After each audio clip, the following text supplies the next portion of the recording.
おー、びっくりした。ごめんごめん。ごめん、もうちょい控えめにできる？わしちょっと大きい音苦手なのよ。悪い。気をつけるわ。ごめんね。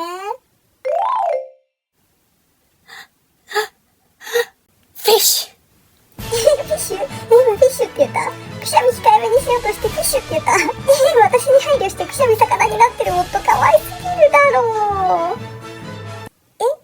今フィッシュって言いました？何？言ってないよ。何のこと？ほんと、フィッシュに聞こえたよ。フィッシュ。いや、今のは完全に言ってるじゃん。あちこちスイッチ。フィッシュ。大丈夫？あれからしばらく夫は魚くしゃみにハマっている。フィッシュ。もしかして魚くしゃみってそういうこと？絶対違う。続く。ご視聴ありがとうございました。チャンネル登録、グッドボタン、コメントお待ちしております。